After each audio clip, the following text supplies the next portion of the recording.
Good morning, everyone. Welcome to District 49's Excel in the Virtual Environment Learning Lab. We have two very great presenters for you today. But before we get into that, I am sharing the disclaimer screen. So by attending this remote training, you agree to the privacy policy of Toastmasters International, as well as the unassociated remote hosting service.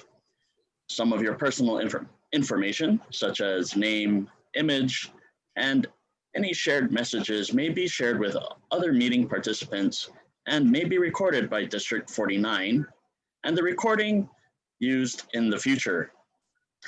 Your remote attendance hereby discharges Toastmasters International and District 49 from all claims, demands, rights, promises, damages, and liabilities arising out of or in connection with the use or distribution of said video recordings, including but not limited to any claims for invasion of privacy, appropriation of likeness, or defamation.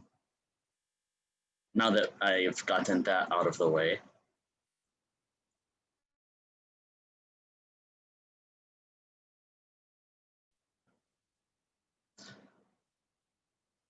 right, I think we still had a couple of people coming in, so we'll, as they enter the room, I'd like to once again thank everyone for taking time out of a Saturday to really take advantage of what we as District 49 are trying to provide to all of our members who want added learning experiences, added training.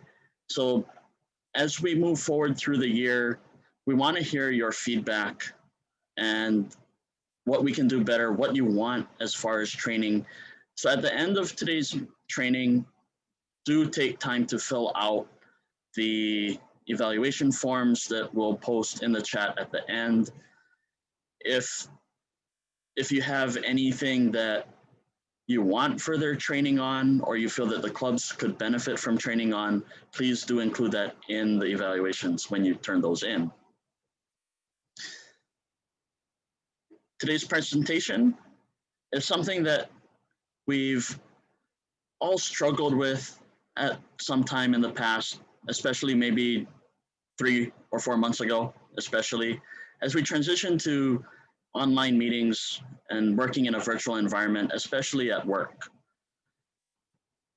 I know I've always had to tell my boss or my coworker, could you please turn your video off if you're just going to show me your dirty desk or the wall behind you.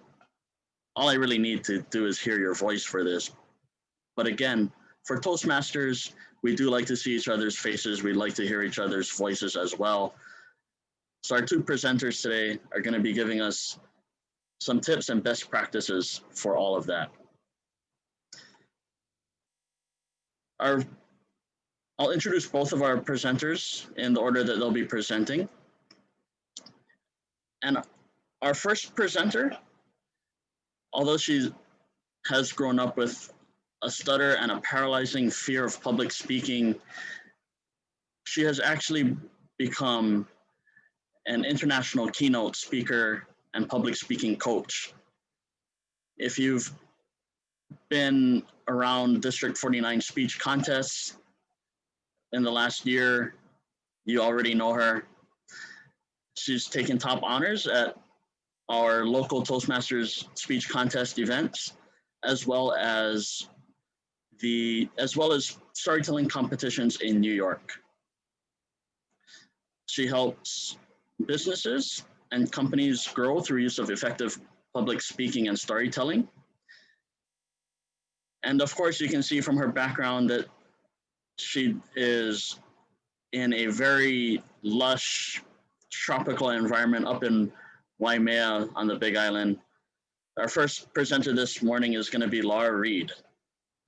So thank you, Laura, for taking your time out to spend with us this morning. Our second presenter following Laura is a visionary leader with a background in entertainment and believes that success is the progressive realization of a worthy ideal. He's been known as a jack of all trades, and his varied career paths and life experiences have given him unique insights and the ability to connect with just about anyone. Combining career experience at the Walt Disney Company, Norwegian Cruise Lines, and Blockbuster Video Game Challenge, and other life experiences gives our second presenter the ability to inspire and educate learners to and finding solutions towards their success. So please help me welcome Joseph Peach Graves.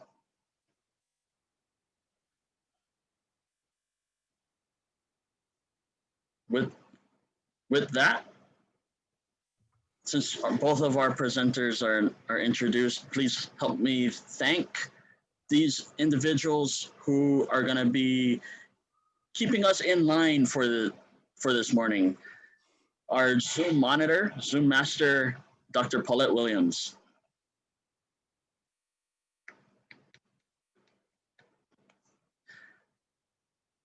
We also have at the end of each presentation a few minutes for question and answers, so I'll be helping to moderate that.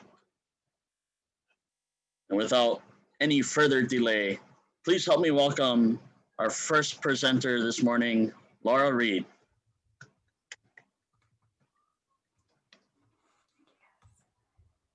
All right, make sure I can see the chat. All right, good. Everyone see my screen okay?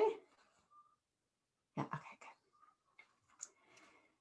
good. It was 3 a.m., May 16th, 2020. I was staring nervously into my laptop screen, and I was silently freaking out. I prayed for no earthquakes. I prayed for no cobras or biting ants. I prayed that there wouldn't be an eruption of Mount Agung in Indonesia because it had just been on high alert. I prayed for a Wi-Fi signal that would be strong and stable and a strong Zoom connection. I had worked really hard to make it into the regional semifinal contest of the Toastmasters International Speech Contest for the first time, and I did not want to blow it. But most of all, I prayed not to get lost into the virtual void. I felt myself beginning to disappear from it, into it. What I learned from being quarantined and stranded in Indonesia from March until July, the 4th of July, actually, for 123 days away from my family and away from my home, was that our need for human connection, meaningful communication, is stronger than it's ever been. And yet so many of the tools that we relied on for that connection, especially as speakers, have been stripped away from us. I began to ask myself, since this is where we are in this virtual reality, how can we make the most of it? How can we still have those strong, meaningful connections? And being so far away, I needed them more than ever. I found myself speaking at a lot of virtual conferences that I had hoped to be on a live stage in front of real people. And yet I had to switch over really quickly for any way that I could to still have an engaging presentation in front of those people who had showed up for me. So what I learned during that time, some of those answers to those questions, is what I most want to share with you today. And I hope that you will come away from this with some not only practical tools to be able to help you, but also some tools that might help you on a deeper level. so we can all begin communicating in a sustainable, meaningful way from the inside out, from our hearts outward. So with that, let me get going here. I wanted to ask you the question first. Why are you here? And if you could just put in either one word or just a couple words into the chat, one thing you'd really like to focus on or to learn why you showed up today on this Saturday morning to be here. Adine wants to learn something new. All right, Adine, I hope you do. Kane, get better. All right, Kane, I see you. Some tips, make friends on Zoom. I miss individualized communication. That's from Debbie. I hear you, Debbie. Virtual communication, connecting with others to serve. Yeah, Joe, that's awesome. I love that. Well, when I ask you why you're here, I know you're answering back in a kind of practical way, some tips that you want to improve and learn and grow. But now I'd like you to just think about this question on a deeper level. Why are you actually here? Here. What does communication really mean to you? Why are we all here, humans, right? Like, what is the, not to get too deep, I know you're really worried I'm going to go off the deep end here and get too spiritual, and that is a valid concern with me. However, you're going to come away with some practical tips too, but I want us to really think about what communication is. To me, communication is always an exchange of our energy, right? We talk about being in the flow. When I'm giving a speech that I have really not memorized, but internalized, and I know I'm really connected to the story that I'm telling, I know I'm in that flow. I can feel it. And I think you guys can feel that too. Yet, when we are speaking live in front of people, like, I remember that particular energy. It was such a beautiful thing. And you know what I mean, as speakers, like when you're really, you can feel the audience in your story connected to you. And it's such a special feeling. You can feel their empathy. And I want to still maintain that particular feeling, right? Because we still want to be able to influence our audience, right? To be able to really remember our message that we want to share with them. If we're in a contest, we want to be able to influence our judges, right? We want to be able to impact people. So I wanted to talk a little bit too about influence and what that means. We hear that word tossed around all over the place, Instagram influencers, all of that, right? But I'm such a word nerd, right? I'm an English major and a writer, and I love words and learning the origins of words. So I got curious about the word influence because I felt like it was taking on a bit of a negative connotation lately with social media. And do you know that the word influence, it's from a French origin to flow and inflow. And the original definition is so beautiful. The flowing of ethereal fluid from the stars, affecting human destiny. How beautiful is that? We've come so far away from the original meaning of this word. And the other meaning was producing effects by invisible means.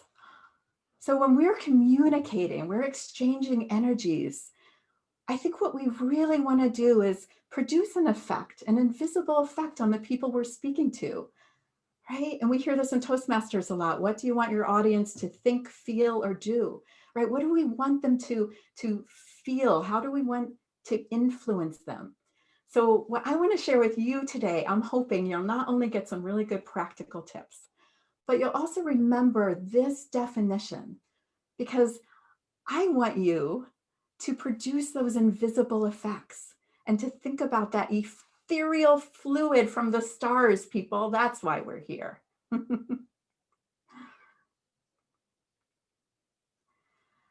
I do a whole really long training on this and have a whole bunch of practical tips for virtual meetings and presentations.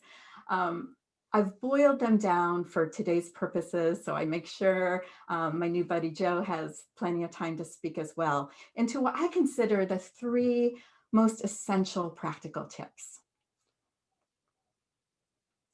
Because come on, like we were doing this already when we logged in, right? We're all kind of checking out each other's homes when we can, and you know, we're being a little judgy about people and their backgrounds, and it's okay. Let's just accept that and make the most of it for ourselves, for how we show up. So my first tip is everything tells a story. I used to tell my clients this before the pandemic.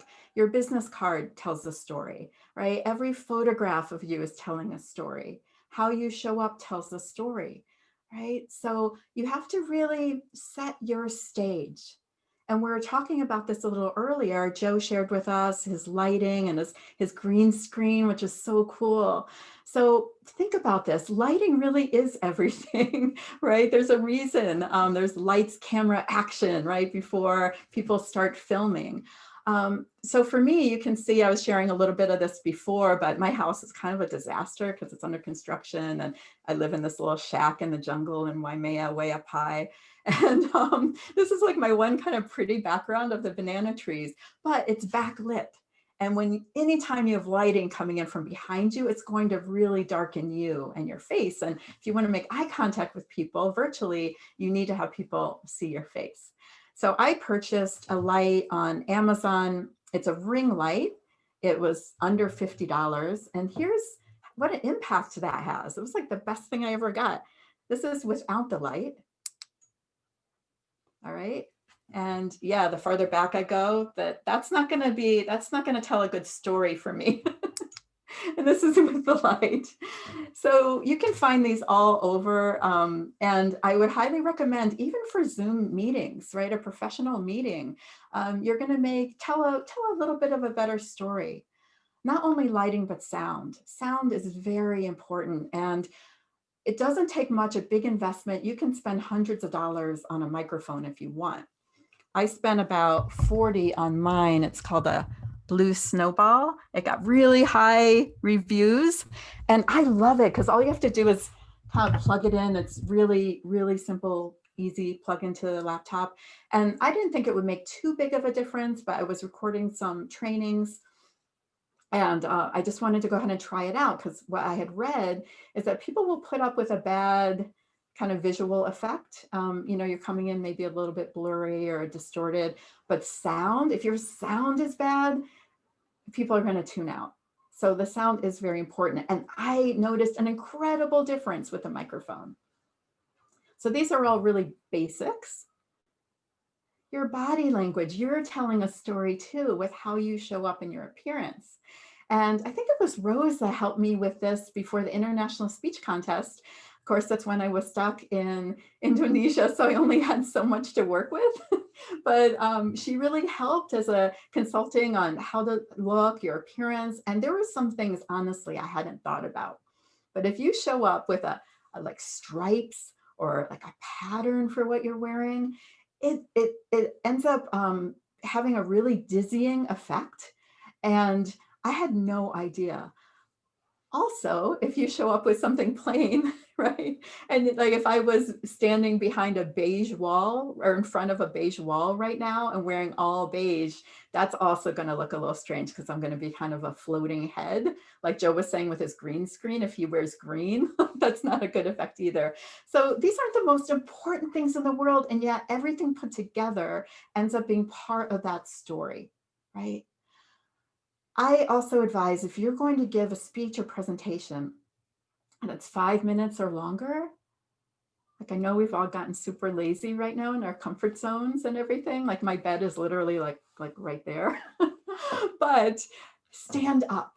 Because when we're standing, not only, are we able to make our gestures to kind of lean in now and again, but it also just helps with our breathing, how we're showing up for ourselves as well, right?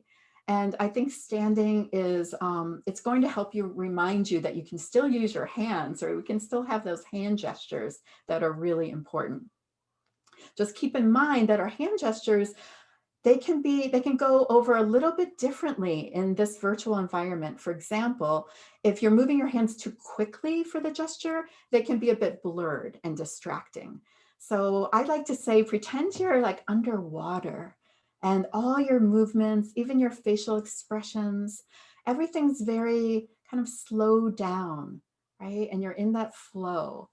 And I believe in this virtual environment, not on the live stage, it goes over much better. So it's not a distraction instead. All right, death by PowerPoint. All right, how many of you have been in a meeting, even pre-pandemic, and you start seeing a PowerPoint presentation and there's so many words on the screen, and the presenter just starts reading every word, right? Like those meetings, oh my goodness. And you start to think to yourself, you know what? I could read this on my own, probably faster than the presenter is speaking it, right? So we have to be really careful, especially now when we're suffering from a bit of maybe Zoom fatigue, that we're not bombarding people with too much on a screen. We were talking about this earlier too. There's a lot of different ways people are looking at what you're presenting to them. Some people might be on their phone, right? So it might be a little too much. I try to make sure my fonts are really big and that I don't have too much on every screen, right? This is everything for this particular screen. I just have these 3 points. If I had 10 or 20, I think people are going to start tuning out. They're going to lose their focus, or they might not be able to read it very well. So be very mindful, especially now. I think it's a little bit different, to have like less is more for your screen, right? Make sure you have, some photos here and there to change it up. The other tip that I got actually from Carol Wiedmeyer, who's here, she's in my Waimea Toastmasters group, and she gave me this tip a while back. And when I finally tried it, it was like, oh, she was right. Try having a black background, right? This is just for this Zoom virtual meetings, but what happens is it blends in to the already black background that Zoom has, and it just has everything pop a little bit more. And that's just a very, very practical tip. But since I started doing that, I've definitely noticed a difference with that. Any questions that you have, by the way, any of this, please feel free to put into the chat or save for the end. Although I'm not monitoring the chat, I'd be happy to get back to you later. I also have 2 handouts that will be, I believe, be put in the chat, or we can email later, that have a lot more of my tips. So if you ever have questions on those, please reach out to me, let me know. All right. And now we get to the good stuff, right? The influential, ethereal, stardust part of how to really break through some of our fear to captivate and still be engaging and inspiring in this environment. And I'll be honest with you, like I do struggle with this still, even now, and definitely at the latest humorous speech contest we had. It's like, it's hard. You've got to suspend your imagination a little bit. Because sometimes I'll start talking, and if I'm just seeing myself, my brain starts to say, like, Laura, like, what are you doing? Who are you even speaking to? Like, you've totally gone off the deep end now, because it's hard for you to imagine, like, there's all these people really listening to you when you're just standing alone in a room, staring into a little tiny lens, right? So I think imagining your audience right behind that lens every time you speak, still showing up like with empathy for them and what you are going to be able to share with them is so important, right? And you have to just really believe that that is happening, and it is, right? And then making sure you're looking right into that lens. And one of my mentors, Jicky, some of you know him, he gave me a little tip before the International Speech Contest to post right by my lens post a little photograph of maybe my son, something that will remind me to look right there, maybe remind me of an emotional connection that I have, right? And that was a really great tip. I'm not always good at it. Still now I'm like kind of checking myself out too. It's like really hard. You get distracted with yourself or with other people, want to see the reactions. But remember to try to look into the lens as much as you can, because we are still making eye contact. In some ways, it's better than ever because our faces can be so close to the people right there. We don't want to lose people's attention.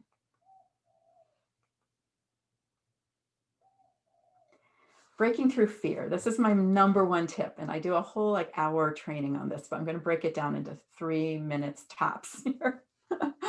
I spent most of my life being told to get out of my comfort zone, right? We see it all over social media, everywhere. And I'm going to sound like I'm a certified life coach too, but I sound like the worst life coach ever to say, stay in your comfort zone, right? But here's what I've learned. First of all, how do you feel when you're in your comfort zone, right? In one word, just put it right in the chat real fast. One word, how do you feel? Strong. Love it. Relaxed. Beautiful. I mean, as a lifelong introvert, I love my comfort zone, right? For me, it's like nothing better than being on my couch, turn on Netflix, big bowl of food in front of me, right? It's beautiful, comfortable, confident, safe, relaxed, secure. Absolutely. Confident. All right. Why do you want to get out of your comfort zone? Why would we want to get out of our comfort zones? This is where we feel confident, right? We feel like we can be ourselves and we feel relaxed. I don't have time to go into all the brain science behind this, but just trust me that the relaxed brain functions so much better, right? We're able to remember things. We're not gonna forget our speech, right? We're going to be able to be ourselves. On the flip side of that, our fear, flight, or flight reaction, it triggers so many negative emotions and toxins to be released in our bodies, causing us to have those sweats, right? To begin shaking, our heart pounding, right? All those feelings of nervousness we can get with public speaking. And trust me, I have oh my gosh, I spent a lifetime feeling that way. But when I told myself, instead of having to break out of my comfort zone, right? To be my best self every day, right? My best Oprah, live your best life self. It's not sustainable, right? Sometimes we just need to eat some Nutella and, just be comfortable. When I set an intention instead to be peaceful, to be calm and relaxed when I show up for my meetings or show up to give a presentation like today, to stay in my comfort zone, but do the scary thing anyway, but bring that with me. That was a game changer for me. Instead of raising the bar that I have to do all these impossible things and put myself out there past fear, I lowered the bar, right? That if I can just show up today and have fun, right? This was my intention today. I don't know if you can see it, but it was to have fun. If I can just show up and have fun, I've achieved my goal. That's what I want to do. I want to have fun. I want to share with people, right? And feel like I'm connecting in a meaningful way. That's lowering the bar. That's not showing up to be like my Tony Robbins, hit it out of the ballpark. I'm going to be I'm not going to make any mistakes. I'm going to remember everything. Right? That's not sustainable, and it's exhausting on top of that. So I encourage all of you, stay in your comfort zone. It's really nice there. The first 3 seconds of your speeches and presentations are the most important by far. I know my friend Kane Kamano in his awesome story workshops talks about this. He puts it as the lore, right? How you're pulling people in and capturing their attention. And I'm going to tell you mostly today, like just what not to do. Do not show up in those first 3 seconds when all that beautiful tension is in the room, right? And we think of tension often as something to fight against that we don't want. But when we're speaking, it's actually a powerful tool. People are waiting. They haven't quite heard you yet. They're waiting for you to speak. You can feel it as a speaker, that tension, right? Instead, lean into that. And instead of diffusing it all, right? Imagine like filling up a balloon, right? And then that's all that tension in the balloon, but then you just let it go and waste it all by introducing yourself first, right? Doing what everyone expects you to do. Hey, I'm Laura. I'm so grateful to be here and blah, blah, blah. It's still nice to be polite and thank everyone at some point in your speech, but don't start out that way, because again, it's going to release all that. And when we're giving Toastmaster speeches, there's always that point where we need to say, thank you, Mr. Toastmaster, fellow Toastmasters, all of that. And that's an important part of those speeches. But I recommend not to do that in the very opening seconds of your speech. Instead, launch right into your story.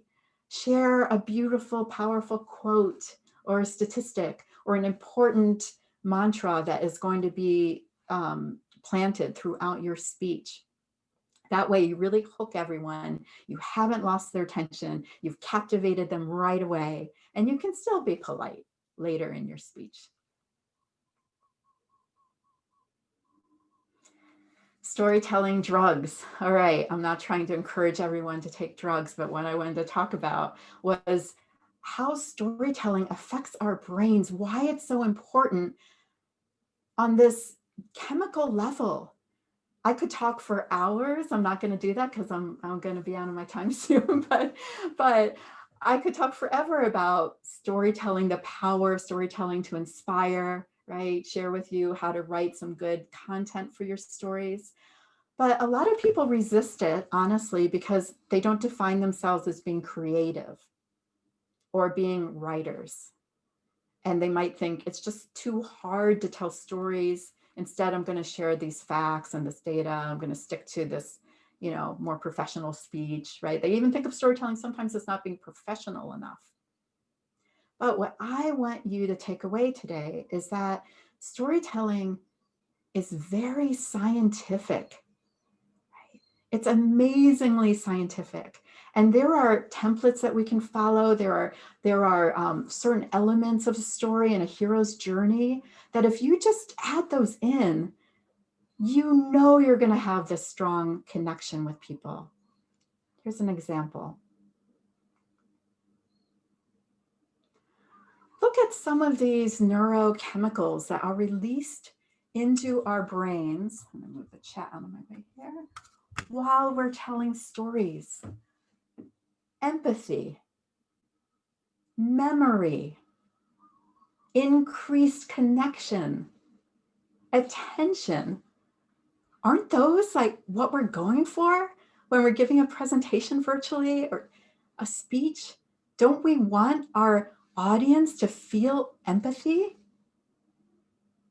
There's no powerful emotion than empathy. And I believe right now, especially in our current climate, I would say it's so important because empathy generates more compassion. Compassion fosters more tolerance and opening up of hearing other people's opinions and values, right? Being open to those.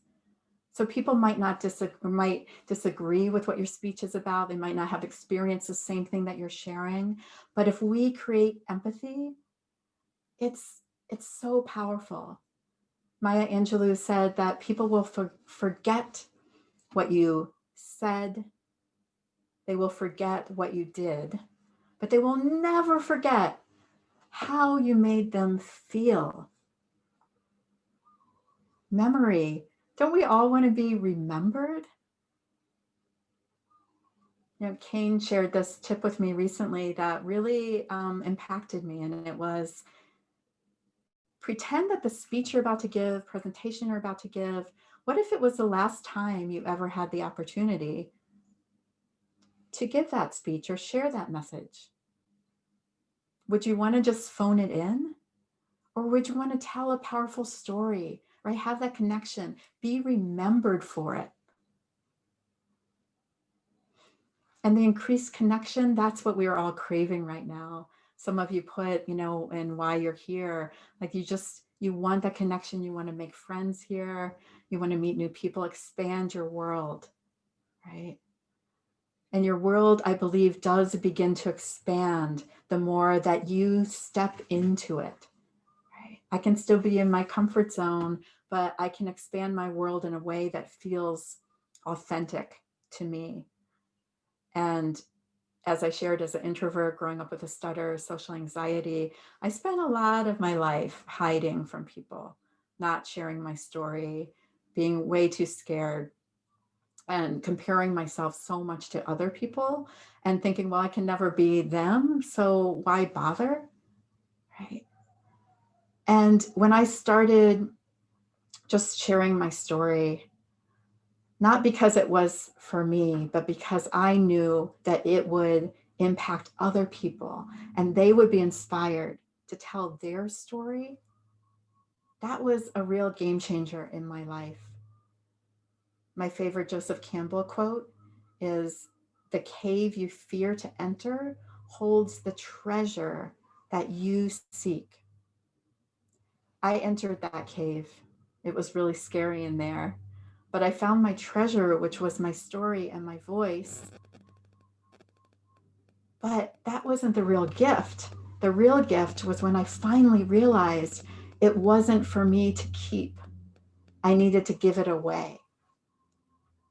I needed to keep giving that away and stay in that flow so that others could be empowered. And I believe truly that is communication. That is why we are here. What story are you meant to give away?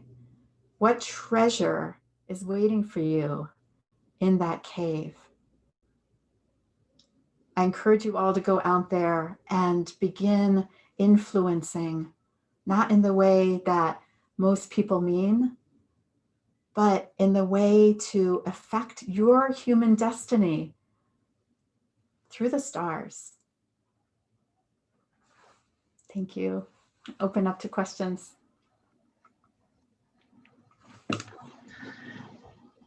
All right. Thank you very much, Laura. So if anyone has questions, we do have a couple minutes. So I know Joe asked, let's see, when standing and speaking, is it recommended to have a web camera, or can we just use the laptop camera? And asking also about placement, height, and everything. Yeah, really good question. I think it depends on what you have. I wouldn't go out and buy a webcam if you don't need one. I'm speaking right now into my laptop, and it's just the laptop camera. But my recommendation is always to record yourself in Zoom. Anyone can do this. You can just open up a new meeting and start recording yourself and then watch it back and see what that looks like, right? And that is really the best way for sound as well. So you can start to test that out.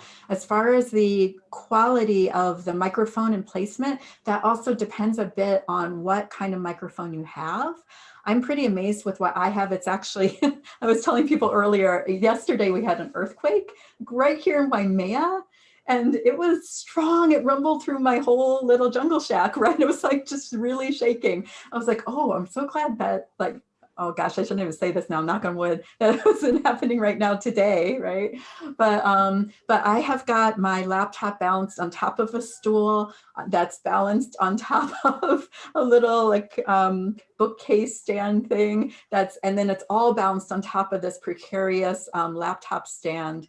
So things are a little shaky and my microphone is down a lot farther. But when I tested it out, it sounded really good. You do need to be careful. If you don't have a good microphone, what can happen is if you start out speaking farther away and then are moving in, and that's kind of part of what you're doing with your speech, then you have to be a little careful. That can sound a little funky, sometimes get much louder as you get closer to your microphone.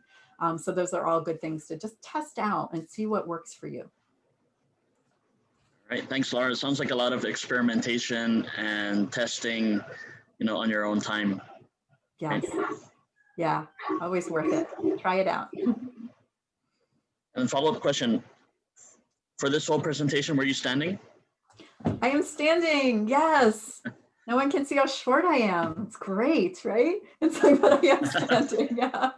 I am, and normally I do like to be maybe a little farther back, but I was feeling for this, I wanted to be able to read the chat. Oh, one of the practical tips was try not to wear your glasses if you're presenting. So I don't have my glasses on, so I need to see up close. But it can always remember that it reflects back what you have on your screen, right? Oh, it's okay, Joe, you can put it back on for now, just if you're presenting. But that can be embarrassing sometimes if you have like all your notes are on your screen. You don't want people to know that you're looking at notes, like it's going to be on your screen, right? Or if you're totally checked out, like you need to, so just be mindful of that. Also, to make eye contact, real eye contact, you want people to really see your eyes, right? So that's a little tip. All right, thank you very much, Laura. So Yeah. if you still have questions, keep putting them in the chat. We'll get to more questions at the end of the complete session today. But for now, we have our second presenter for this morning. Please help me welcome Joseph Peach Graves. Oh boy, thank you guys so much. Here's what I want you to do real quick, because Laura did such an amazing job and has such a beautiful voice. It was something where I felt entranced. It was really kind of cool. So I'd like everybody to just stand up wherever you are. Stand up if you're not already, and stretch it out a little bit. Shake it around, move your hands, shake it out, because really, like, that was incredible. Get some energy in the room. Really good. Shake your hands, stretch a little bit. Oh my goodness. It was funny. I recently had a situation where my back went out. No joke. I sneezed while I was listening to this presentation. It just almost took me out. Like I was gone. I was like, oh, and I almost fell over. But yeah, it's just, we need to stretch out, stay energized, and get ready to go. But yeah, I am so excited to be here, to be of service to you, spending your Saturday. My gosh, it's Saturday morning. Often, a lot of us are living in Hawaii. I know not everyone here is from Hawaii, but a lot of us are here from Hawaii, and it's a beautiful Saturday morning. You're spending your time with us today, so I want to honor you and thank you so much for taking time out of your day to be here with me and Laura and everyone else involved. Laura touched on this at the beginning of her speech. She talked about, why are you here? It scared me because that's a big part of my speech. And I was like, oh no, I am gonna, like, she's doing what I was doing. Ah! But she gave so many tools and practical tips that you guys can use to excel in a virtual environment. And part of the reason why I have my bookshelf behind me today is because I wanted you guys to think, I see Kane has his too, which is awesome. What tools have you gotten for yourself? Like, how many of us work on our own self-improvement? I think all of us, especially as Toastmasters, we are dedicated to growing post-school. You don't have to be here. You're a volunteer, right? Often we pay people to be in places so we can learn and grow and help ourselves. And then the experience ends. We take those tools, we put them on the bookshelf, and it becomes shelf education rather than self-education. You don't use the tools. And why don't you use the tools? Well, you might remember a tip here and there, but you don't really absorb it into your being, into your usefulness, because you didn't have a really strong reason why you were here. I feel like part of excelling in a virtual environment is understanding why you even want to excel in a virtual environment on a much deeper level. Just like she was saying, you know, why are we here on this planet? What light do you have to shine into the world? Why are we here today? But also, like, when you're thinking, oh, I really want to get better, I want to grow, I want to become more confident, I saw so many amazing reasons why you're here. Dig into that really deeply. I'm not going to go too much more into it, but you know, I'll share a little bit about my story and why I'm here. And you know, it's interesting. Those of you who know me know that I grew up in a very interesting way. My parents were actually thieves, so I grew up moving a lot, and not for the reason like other people move. We were running. And so it was really, really interesting. And my father started in that profession because as he was growing up, he was just in a space where there was a lot of racism. My dad's a 76-year-old African-American gentleman, and was in a position where he was in a store. He had joined the Marines, and he was in a store purchasing a hat. He didn't like the hat. He put it back down, and the owner of the store walked up to him with a shotgun and said, "You better buy that hat because now I can't sell it since it's been on your head." Something snapped at that moment in my dad. If you're familiar at all with the movie Zootopia, there's a fox that tries to do the right thing, and they muzzle him and they tell him, "We're not letting foxes in here." That's what happened. My dad decided to turn the other way. If they're going to treat me like a criminal, if they're going to treat me like a bad person, I'll just be a bad person. And so he changed his whole life. He's like, "I'm going to get mine, and I don't care what people think of me because they already hate me." Transition, now he's the counselor at Sand Island Drug Rehab Center, and he's actually the president of their board of directors. He does such amazing, powerful work in the world. But through that experience in my life, I never wanted my daughter to have to experience that sort of stuff. So I decided to grow, because only through me growing am I going to give her the opportunities that I never had growing up. It's really important to me to not only serve her, but also serve other people like me and the people that I love, because if not me, who?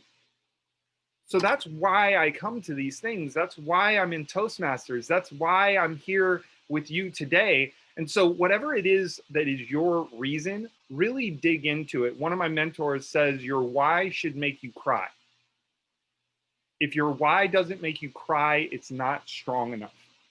And I know that right now, like, I don't know what you're trying to get out of this. You might just be like, "Hey, I like hanging out with my friends on a Saturday." Like, that's all it is. And that's fine.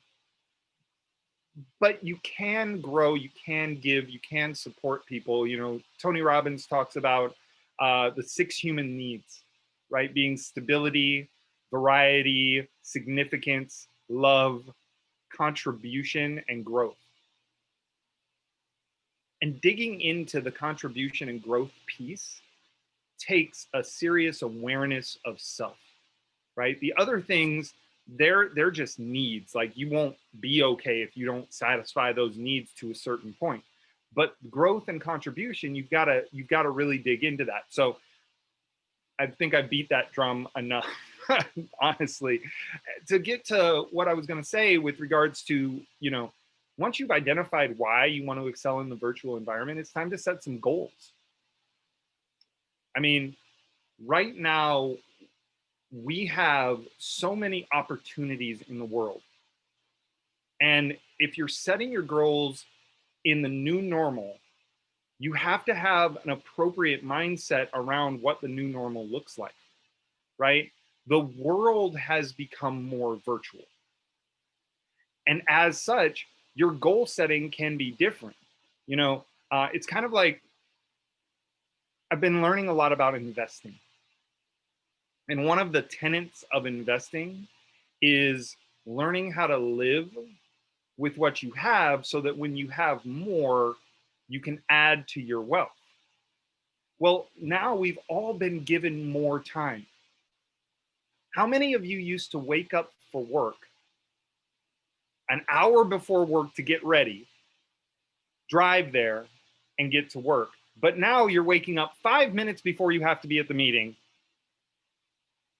You've been given more time, but rather than using the additional time that you've been given to better yourself, you're wasting it. I know I'm definitely guilty of that. And I really have to remind myself that, you know, if you were taking your daughter to school normally, you'd have to be up an hour and a half early to get her breakfast ready, to get her dressed, to get her showered, to get her going.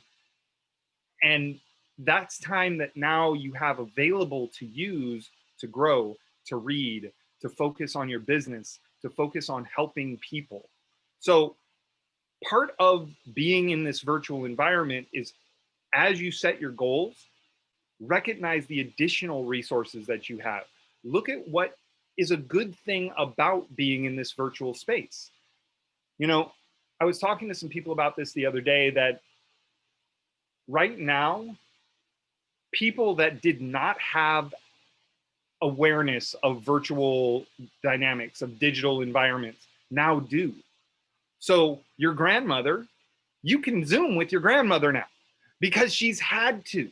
Maybe not you, Laura, but you can Zoom with people. You can really connect to a lot more people because people have been forced to use this service. It's like, how many of us remember when texting was new? When you were the only person, like everybody had a pager. You knew how to send a message with that pager. You knew 143 meant I love you. You knew 911 meant you needed to call right away. You knew how to write all these words using numbers. And then all of a sudden text messaging came out and you were like, I want to text people, but nobody even had the devices to text with. But then now everybody has it. And so you can expect people to receive a text. In fact, it gets to a point where if we send a text and a person doesn't read the text and send it back, we think something's wrong with them. Well, those are the sort of mindset shifts that you get to have now in this virtual environment, because people are ready for that connection. If you used to be in a space where you reached out to people and you thought that inviting 10 people to a party was a rockin' party, now you can invite 100 from all over the world and experience something at the same time. So that's really exciting. So when you're setting those goals, whatever reason it is that you want to excel in a virtual environment, set them with the knowledge that you are experiencing things virtually now and there are opportunities there. Now, one of the biggest things that I think is important to understand when excelling in a virtual environment is that normally you are not going to be presenting. Normally you're going to be listening. My girlfriend has a 17-year-old son, and I was talking to him about your classroom experience. How many of us sit in the front row? Well, guess what?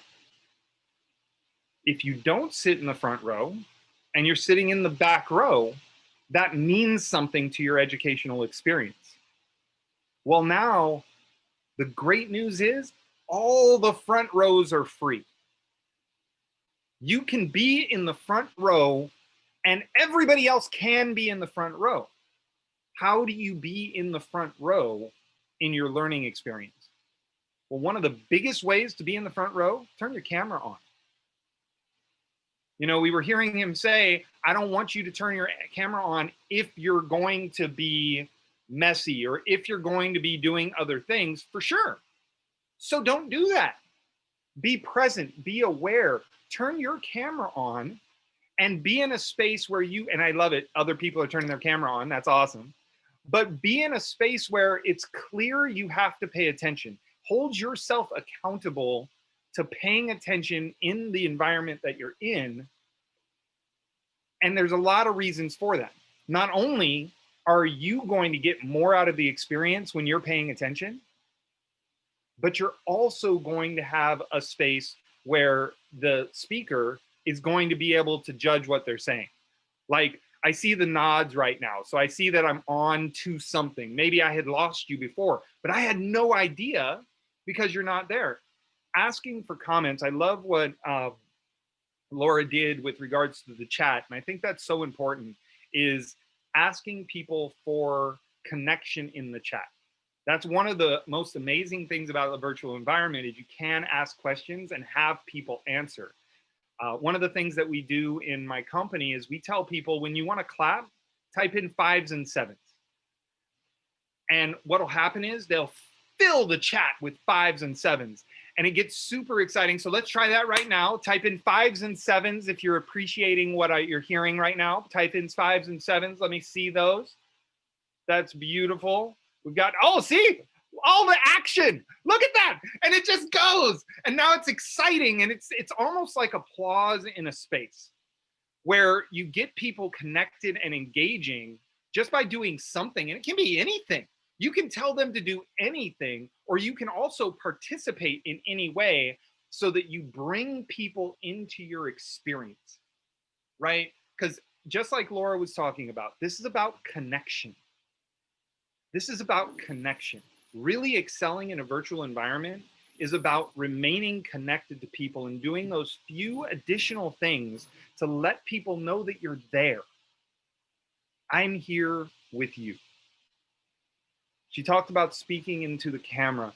I do that sometimes, but I also like to look at the people who I'm speaking to a lot. What I do oftentimes is, you have the ability to turn off your own camera. You can hide your self view, and there's positives and negatives about that. When you hide your self view, you're really able to look at the people you're speaking to, because we tend to look at ourselves. It's a natural thing. You tend to look at yourself. Looking in the camera definitely gives people that idea of connection, but also feeling free to look to the chat, look at the people, ask them specific questions that they can answer for you. Like as I'm seeing people pop up, it's so cool.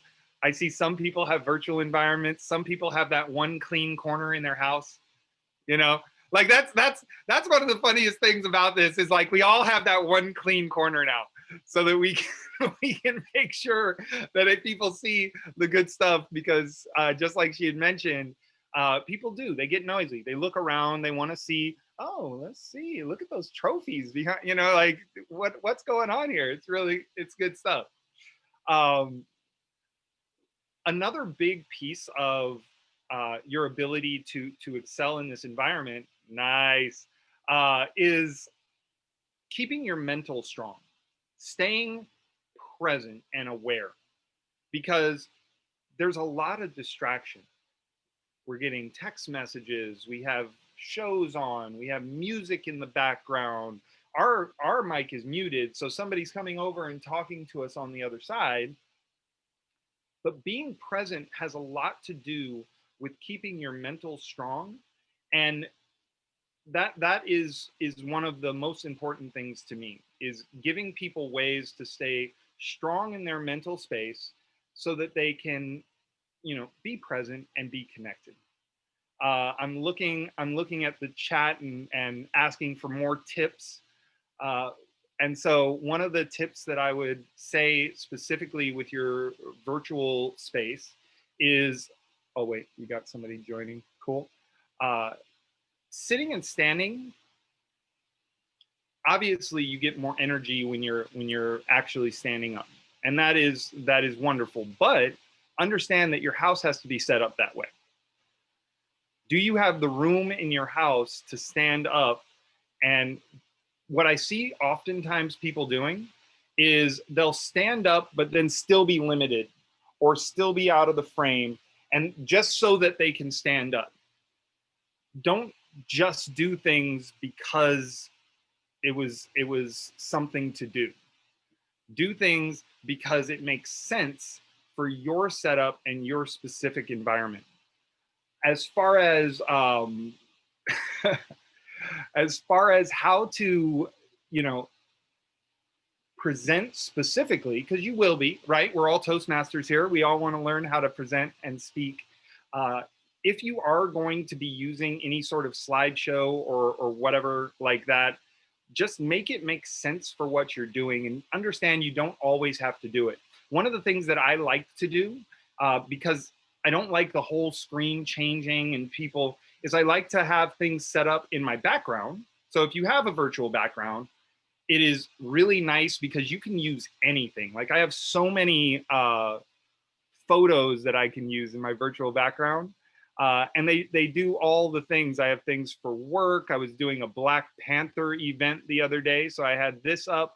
And those virtual backgrounds can actually change and be part of your presentation. So for example, I've been promoting my book a lot lately. And so I have my book on my virtual background, so it pops up, and I didn't have to pull everybody's eyes off the screen. And you can use great resources like Canva is a fantastic program that you can use to edit your videos, edit your photos, I mean.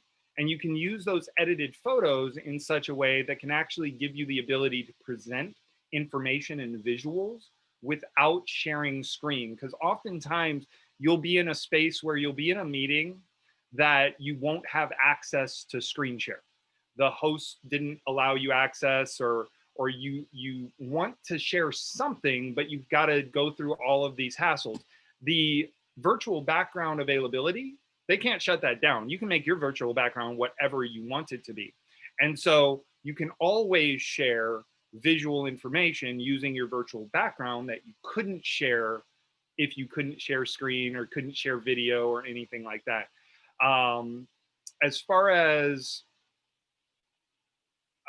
your sound and all of those things, she's gone over that a lot. Did anyone have any specific questions with regards to things that they wanted to learn today or things that they wanted to hear about? Go ahead, Kane. What you got? Joe, what program was that you used? You have a virtual background and then you had a mini. How'd you do that? So I actually just used Canva to create 2 pictures. So this picture is one virtual background, and this picture is a separate virtual background with the book in the background. Okay. So I just change up the pictures. I could make other pictures with this same virtual background of the books and just add different pictures in my background rather than using like a separate program to make it fit in there, if that makes sense. Yeah. Anybody else have any? Oh, can I spell Canva? Canva's free. Yeah, right here. Oh, wait, I was getting a private message to somebody. Yeah, Canva. What is your share? Not anyone. Oh, wait. Oh, as far as my experiences in a virtual environment. So I've done a lot of larger virtual trainings, and being part of a large virtual training, one of the biggest things that I've learned is the connection requires organization. So when you're doing sorry, I'm got chat rave. Anything else?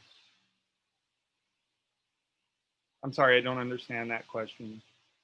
But what I was going to say is your Zoom monitors are so important, because people monitoring the chat and making it so that you can actually pay attention to what you're doing and what you're speaking about is extremely important. Also, the idea of pinning and spotlighting specific speakers is a really powerful way, because you can shut everybody else's screen out and make it so you can spotlight 2 or 3 different people so that they stay in the foreground. Your Zoom monitors can actually do that in such a way where you don't have to have the audience pin their screens, which is really powerful. And I'll show you guys a little bit how that looks. Let me see here.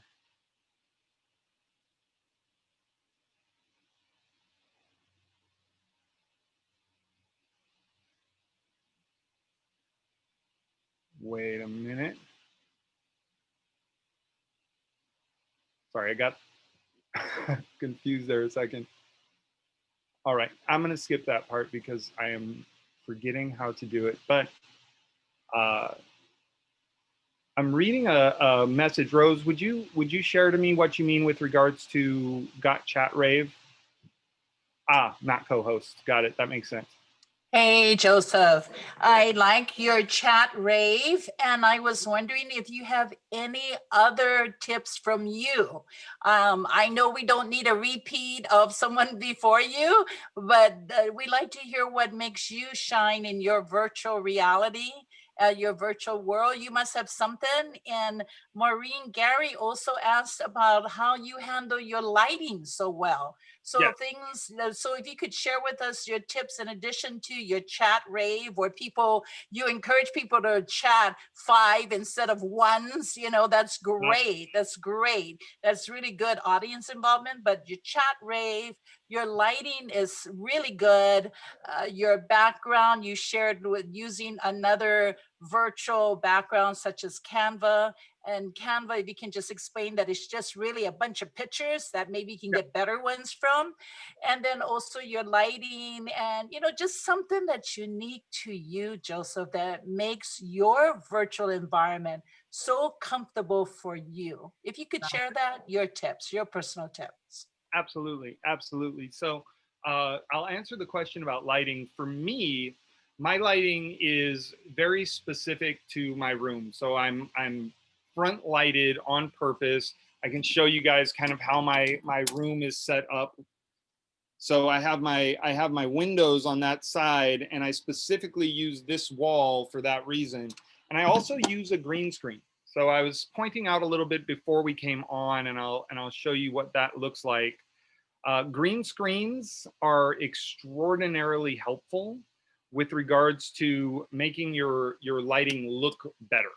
So oftentimes when we're using a virtual background or something to that effect, and this is something that has helped me out a lot, pop in a virtual environment, is that green screen, and having it so that when your lighting is proper and your green screen is back there, then you pop out, versus using the Zoom based green screen that comes with Zoom. Because oftentimes what they're doing is they're grabbing whatever color is most prominent in your background, and they're using that to kind of create a green screen situation, but it doesn't hold. We've all seen the people moving in and out of their background, and it can be an interesting effect if it's on purpose, but oftentimes it's not on purpose. It's done on accident. As far as other things that I've done personally to improve my virtual environment, I try to stay in a room in your house that you can keep quiet. It seems like a simple thing, but you can Zoom anywhere.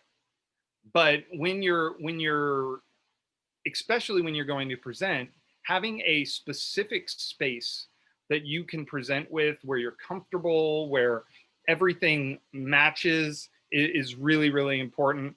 As far as so the chat rave thing was a really fun thing that I learned, but the idea of creating, for me, I've done a lot of work where I've been presenting the information that I work with. So I'm a professional tourist, and I have a lot of being on time. Sorry, I'm kind of thrown off right now, I'll be honest, but being on time is really powerful. When you show up to a Zoom meeting late, not only do you interrupt the meeting and everything that's going on with them, you also are never quite yourself in that space. So remembering that these meetings are meetings where people come together, and being there on time, ready to go with all of your notes and everything you need. Taking notes is another thing that I like to do. So I have a notebook that I keep near my Zoom space. I'm always taking notes about things that I learn. Taking physical notes can be really powerful with regards to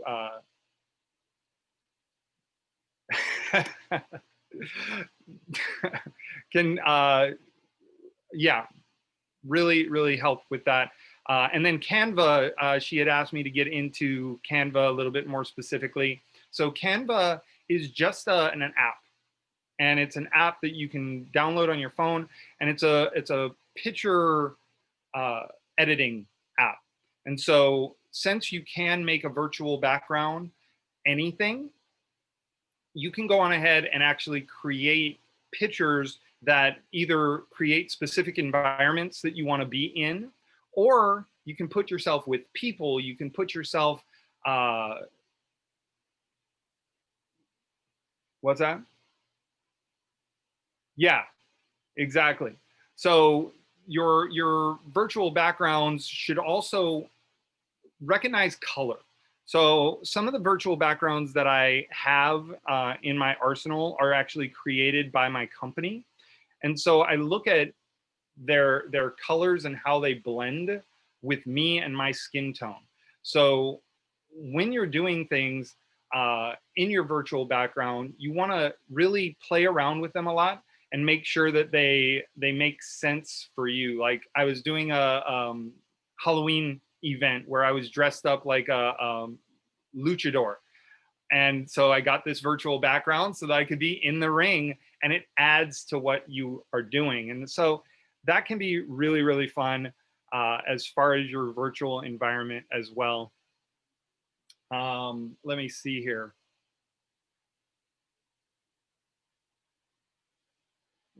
Have you ever cast to YouTube or Facebook? Yes. So with a upgraded Zoom account, you can't do it on the free Zoom account. So with the upgraded Zoom account, you can actually cast what you're doing onto Facebook or YouTube. And there are tools within Zoom that actually allow you to do that. And it's pretty simple. I mean, you do a simple Google search and go through. They will teach you step by step exactly how to jump onto YouTube. As far as if you don't have a virtual, upgraded Zoom account, you can always record and repost. So a lot of what Laura was saying about recording yourself so that you can see what you sound like, you can also record presentations using your Zoom backgrounds, being professional. It is such a powerful recording tool for sharing things that you want to share, whether it be on YouTube or on Facebook, just in video format. So really powerful choice right there. What are some other things that we are looking for? Does anybody else have any questions with regards to what they would like to learn or why they're actually here to gain that connection that I can maybe jump on board with?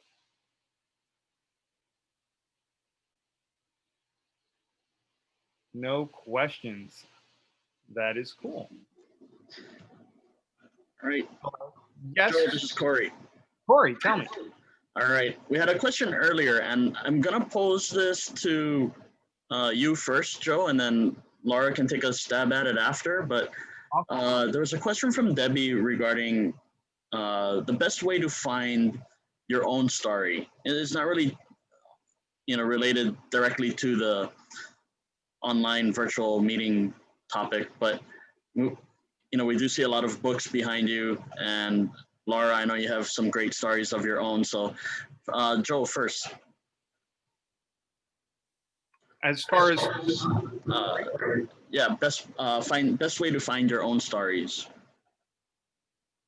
Look to your experience. One thing that would stick to your comfort zone, I like to think of it as, stick with what you know. So the things that you know, oh, hey, look at that. The things that you know are so unique. And that uniqueness is what really adds to the story.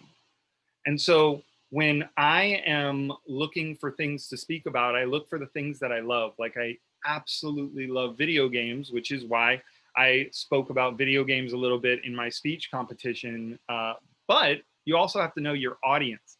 And so it's good to stick to what you know, but also relate it in a way that your audience is going to be appreciative of what you are speaking about.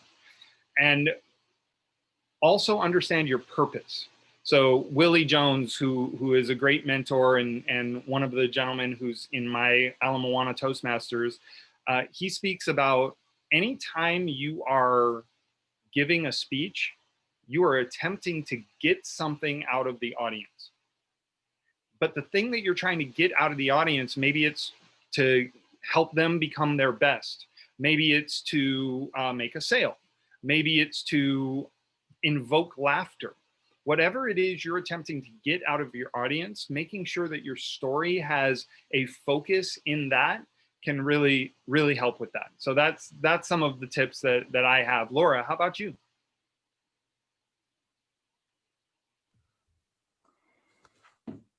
Brene Brown said something like, I'm gonna try to remember this quote, you either walk inside your story and own it, or you stand outside your story and you struggle for your worthiness. And I really believe that I think our most vulnerable stories, we think about vulnerability as something that we don't want, right? We don't want to feel vulnerable because it means we might get hurt on an emotional level, on a physical level. But our vulnerability is where our true creativity lies, where our most powerful stories exist. For me, when I think of the things I've been ashamed about my whole life, my stutter, like being socially awkward and anxious, right? Pretending to be someone I wasn't so I could fit in. Those stories at first really scared me because I was going to be vulnerable telling them. And yet when I began to tell those stories, the ones that are kind of buried deep down, right? Those were the most powerful ones that I can say to this day connect most with people. And the more I connected with those, the more I was able to kind of almost break through them. I say, like, there's no way around, right? It's only through. And I think that works with our stories too. We can't always jump ahead. We need to kind of go deeper first. I like to say, when you're harvesting your stories, thinking about them, go deeper instead of wider, right? Don't try to just overwhelm yourself with all these stories. Honestly, we're all living multiple stories every day. But go deeper first. Like, why, again, to the why you're here, why you care about speaking to people, why you joined Toastmasters, right? And think about the contrast in your life from where you are today to where you used to be. And what was that point in your own hero's journey of a transformation for you, or a point where you met your mentor and they changed your life, or you had an epiphany and were like, yeah, like I'm going to start doing this thing. Those stories, I think, can be really, really powerful and meaningful. And it's a great way to start. So it's almost starting with your own origin story. And then from there, I think it builds up your confidence to tell other stories. Ira Glass, who's someone I follow on This American Life on NPR, he does amazing storytelling. And he has a wonderful podcast he does about how to tell a story. And what's so great about it is he tells a story about walking downstairs to make toast. And that's all the story is. But because he has these elements in it, right, building up that suspense and the stakes and everything, even though it's about something that's not very interesting, the way he tells it is so powerful, and you can't wait. You're like, oh my God, is like the toast gonna pop up or what? Like, what's gonna happen? Because he follows a template like the hero's journey, right? So I think that can be something to look into as well. I know Kane has an upcoming workshop on this. I've done trainings on this to help teach you. It's not so much what you're telling sometimes, but how you're telling it. So that's my 2 cents. Thanks. All right, thanks to both of you. We had another question related to lights and any specific advice if you're looking for what kind of light to buy or add to your house, add to your setup. Why don't we start off with Laura this time? Oh, I was not prepared for that. Okay, see, stay present, right, Joe? Yeah, lights. Oh my goodness. So like Joe was saying, you know, you have to really like use what you have in your surroundings. Yeah, this is, I think I was sharing before we went on, my house is under construction and it's been that way and it's probably going to be that way for years to come. This is the one area in my house I can use, but it's backlit, right? So without my light, I'm very, very dark. The one that I really like to use, I'm gonna turn it off a minute so I can show you. It's just, oh, maybe I need to turn it on. Hold on. So it's a ring light. And what I love about this one, and I'm welcome to, oops, here we go. I'm welcome to share the Amazon link or something with you guys, but it's on a tripod. And right underneath the ring light, you can actually put your cell phone in there too and get that really, really good in there. So if you're making a training video or doing a Facebook Live or something like that, it's really nice. It's just built right in. The downside of a ring light, I would say, I've done some, you know, my Toastmasters meeting meets at night and it's like right at sunset and everything looks great. And then it gets dark and suddenly everyone can see an outline of my ring light behind me, you know, like a UFO or something that looks really strange. So you do have to kind of, I mean, I've kind of got it down now where I have my head block it, but you've got to experiment with things, you know, and just see some things are going to work, some things are not going to work. But I like what Joe said with kind of go with what you have too. Like I've got a setup where I can stand. It's a little precarious to tell you the truth, but that is what it is right now. But I think it's making the most with what you got. You don't want to break your budget, right? But there are so many things out there right now that are pretty cheap, you know, and like under 50 bucks, you can vastly improve your lighting and sound. Thanks.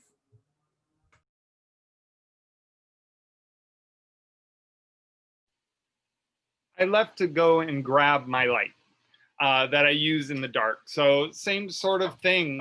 You just, the one really good thing about a ring light is that you don't have anything hitting you directly. And so what I have is I have this and I have a umbrella that goes with it. So the umbrella allows for kind of that diffusing action where I go on ahead and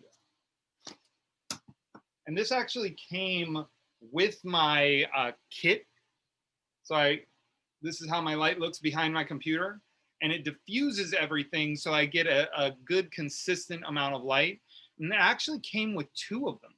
So I have, it's a shadow reducer because it going on ahead and you are able to have two angles of light that'll help reduce the shadows in your space. So that's really powerful with regards to light, but natural light is always great. So if you have a way to create a system with natural light, even if it's like, if you're just listening, like I was talking about showing up as a guest to something, sitting outside is highly effective, especially in this beautiful days that we have here in Hawaii. You sit outside and you're able to really be seen. Plus, you also have a lot of really great environments around you in Hawaii specifically that you can use that really make you stand out. You know, virtual environments are great. And obviously there's things like, you know, electricity if you're using a computer and what you have available. But if you have some flexibility or you're using your phone, being outside can be a really great source of light. I also saw a question about using two cameras. Liz Corbin was asking about using two cameras or two accounts to do a demonstration during a meeting. And I've seen certain things like that. One of my friends actually teaches a piano class. His name is David. He's out in Germany. And what he does is he actually has one camera focused down at the keys and another camera on his face so he can speak and play at the same time. If you're doing something like that, it can be extremely useful, especially if you do like a spotlight, like what we're doing right now, where you spotlight both and you have them above or below. That can be really powerful. For the most part, though, I don't think you need that. Unless you have something very specific that you need to be doing at the same time and really showcasing that thing, you can do most of that with just one account, one camera, and understand that where the focus is in the demonstration. So if you're specifically like cooking demonstration or something like that, you can have the focus be on what you're doing. You don't have to have your face all in there to show that you're doing it at the same time as people seeing you speak about it. And just, if you need your face to be in there, feel free to back up and let people know, hey, pin my video so that I'm bigger. Like giving people instructions during your presentations, during your talks are totally valid. You can let people know how to interact with your virtual environment, take a little bit of control. And that has helped me a lot, giving people instructions on how to better interact with me and my experiences. And I hope that answers both of those questions. Thanks, Joe. I think we're gonna one last question, and this was a follow-up to recording of your own training on Zoom. So to record yourself practicing. I guess the question was more along the lines of how to go about doing that. Personally, I think you can go through Zoom and go for a free account and then record that to your computer as well. So I wanna take the time now to thank, like, once again, both of our presenters, Laura Reid and Joseph Peach Graves. Thank you very much for spending the time with us this morning. Let's see. Laura had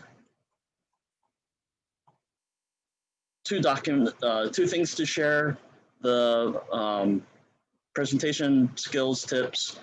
So those are going in the chat now. So if you take a look, there's two PDF files, and you can go ahead and download.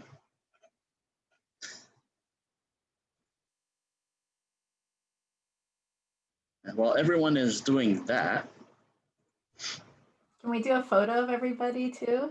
A screenshot? Is it possible? yes, we can. Let me remove spotlights so we can get everyone back into gallery view. Okay, hold on. And I'm also going to put information in the chat. Feel free to reach out and stay in contact.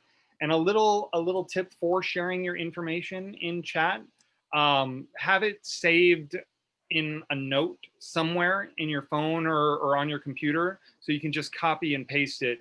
And that way you don't have to actually spend the time typing out long things in the chat. That can help you get your information out there for virtual environments. I wish I'd done that. That's a really good tip, Joe. Yeah. See, it's funny. I didn't even plan on throwing that one in, but I did it. Like I really wish I'd done that. All right, we're doing photo, right? Okay. All right. So if you want to be in the photo, go ahead and turn your video on. Okay, 3, 2, 1. One more. Okay, 3, 2, 1. Okay. Hopefully that worked. Did you get both pages full of people? I see one page. See, because there's 2 pages worth of people. At least on my, I don't know, yeah. maybe you have a bigger screen than me. I took off. I decided to hide those who were not sharing video. That'll do it. Okay. While I figure out this thing here. Oh, Paulette, I like your background. It's so beautiful. I saw Brent just mention something, because yes, the chat definitely does disappear when you close the meeting, but you can click on the little 3 dots below the chat and hit save chat, and it will save the chat to the side. You also can just copy and paste. So if you click in the chat, and at least on Mac, if you hit Command A, you can select all, and then you copy it, and then you can paste it somewhere, and that keeps all the live links active. So if anybody has posted any links to anything through a copy and paste, it'll keep the live links. But if you just save it via the Zoom feature, it doesn't keep live links. So that's a really good tip as well. All right, and one more thing in the chat that's coming up now is our evaluation form for this morning's event. So if everyone could, please click on the link. That will take you to a Google form to fill out. And as you complete the form, you can go ahead and let us know in the chat that you're done. Just type done, so we can kind of get a feel for how many people have kind of gone through that. And while everyone is doing that, thank you again to everyone for coming out this morning, taking advantage of what we are providing as part of your membership in Toastmasters District 49. And hopefully we can provide even more information on what you want. So again, the feedback that we get goes right back to our education committee, who puts all of these together for you. I don't know if Sherry is on. I saw her sign in earlier. I don't know if she's still on, but as some of you know, there is another training going on today concurrent with this. So our education committee has been incredibly busy the last month and a half trying to put all this together. And we do have club officer training coming up starting December 12th for all of our club officers. So with 2 events today, 1 event on December 12th, plus 2 events in January that we'll be announcing shortly. I want to send a big thank you to our education committee for putting all this together for everyone.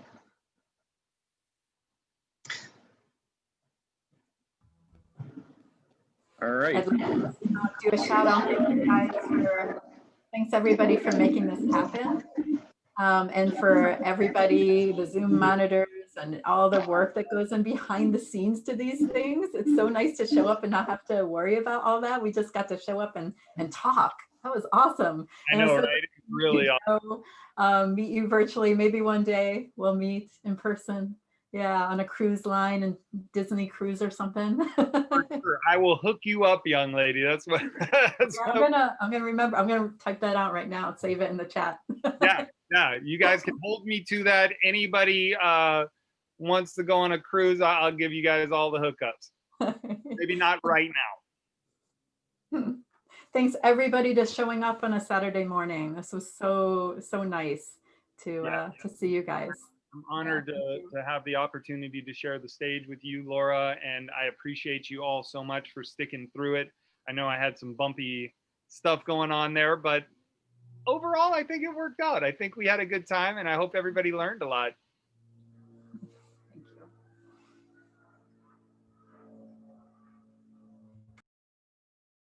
I like Kevin's dog. I see that Rose doesn't have her pig with her today. And my cat finally decided to be good today. That was awesome today. Didn't even notice. All right, guys, take it easy. Have a great day. Bye-bye.